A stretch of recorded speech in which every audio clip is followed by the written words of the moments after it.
अस्सलाम वालेकुम नाज़रीन, आपको अपने चैनल में वेलकम कहती हूँ। शुरू करती हूँ अल्लाह के नाम से जो बड़ा ही मेहरबान और नहायत ही रहम करने वाला है। अस्सलातु वस्सलामु अलैका या रसूलल्लाह व अला आलिका व सहाबिका या हबीबल्लाह। नाज़रीन, खलीफा हारून रशीद अब्बासी ख़ानदान का 5वां खलीफा था।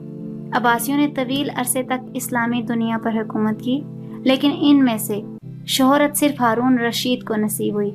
हारून रशीद के दौर में एक बार बहुत बड़ा कहत पड़ गया। इस कहत के असरात समरकंद से लेकर बगदाद तक, कूफा से लेकर मराकश तक जाहिर होने लगे। हारून रशीद ने इस कहत से निपटने के लिए तमाम तदबीरें आजमा लीं। उसने गले के गोदाम खोल दिए, टैक्स माफ कर दिए, पूरी सल्तनत में सरकारी लंगर खाने कायम कर दिए और तमाम उमरा और ताजरों को तासरीन की मदद के लिए मोबाइल्स कर दिया। लेकिन इसके बावजूद आवाम के हालात ठीक ना हुए। नाज़रीन, एक रात हारून रशीद शदीद टेंशन में था। उसे नींद नहीं आ रही थी। टेंशन के इस आलम में उसने अपने वजीर आज़म याह्या बिन खालिद को तलब किया। याह्या बिन खालिद हारून रशीद का उस्ताद भी था। उसने बचपन से बादशाह की तरबियत की थी।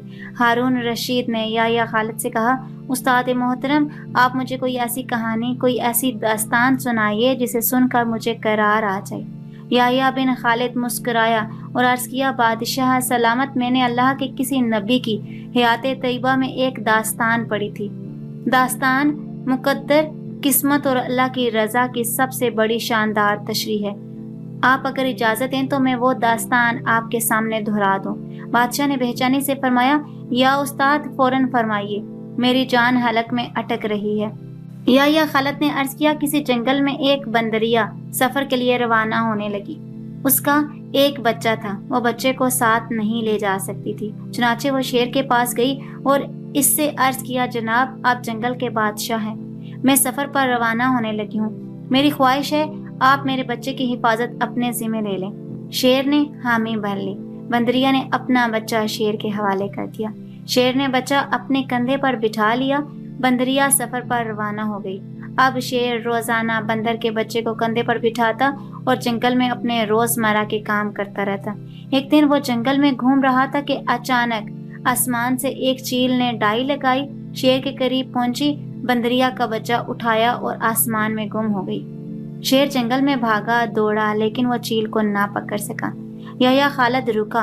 उसने सांस लिया और हारून रशीद से अर्ज किया, बादशाह सलामत, चंद दिन बाद बंदरिया वापस आई और शेर से अपने बच्चे का मुतालबा कर दिया। शेर ने शर्मिंदगी से जवाब दिया, तुम्हारा बच्चा तो चील ले गई है।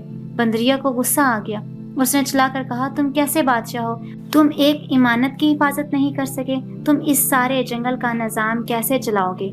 शेर ने अफसोस से सर हिलाया और बोला, मैं जमीन का बादशाह हूँ। अगर जमीन से कोई आफत तुम्हारे बच्चे की तरफ बढ़ती तो मैं इसे रोक लेता, लेकिन ये आफत आसमान से उतरी थी और आसमान की आफतें सिर्फ और सिर्फ आसमान वाला रोक सकता है। ये कहानी सुनाने के बाद याह्या बिन खालिद ने हारून रशीद से अर्ज किया, बादशाह सलामत, कहत कि ये आफत भी अगर जमीन से निकली होती तो आप इसे रोक लेते। ये आसमान का आजाब है, इसे सिर्फ अल्लाह रोक सकता है। चुनाचे आप इसे रुकवाने के लिए बादशाह न बने, फकीर बने। ये आफत रुक जाएगी। दुनिया में आफतें दो किस्म की होती हैं, आसमानी मुसीबतें और ज़मीनी आफतें। आसमानी आफत से बच्चे के लिए अल्लाह का राज़ी होना ज़रूरी होता है, जबकि ज़मीनी आफत से बचाव के लिए इंसानों का मुत्तहिद होना, वसाइल का भरपूर इस्तेमाल और हुक्मरानों का इखलास दरकार होना। याह्या बिन खालिद ने हारून रशीद को कहा था, बादशाह सलामत, आसमानी आफतें इस वक्त तक ख़त्म नहीं होती जब तक इंसान अपने रब को राज़ी नहीं कर लेता। आप इस आफत का मुकाबला बादशाह बनकर नहीं कर सकेंगे, चुनाचे आप फ़कीर बन जाइए।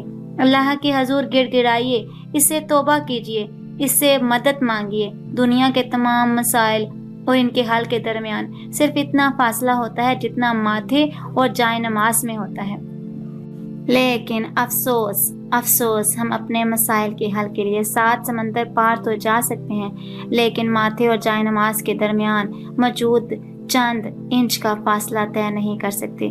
नाज़रीन, वीडियो को ख़त्म करने से पहले एक आखिरी बात अर्ज करती हूँ। अगर कभी कोई वीडियो, कॉल, वाक़या, कहानी या तहरीर वगैरह अच्छी लगा करे اس کو سننے یا مطالعہ کرنے کے بعد مزید تھوڑی سی زحمت فرما کر اپنے دوستوں سے بھی شیئر کر لیا کیجیے۔ یقین کیجیے کہ اس میں آپ کا بمشکل ایک لمحہ صرف ہوگا، لیکن ہو سکتا ہے کہ اس ایک لمحے کی اٹھائی ہوئی تکلیف سے آپ کی شیئر کردہ تحریر ہزاروں لوگوں کے لیے سبق آموز ثابت ہو۔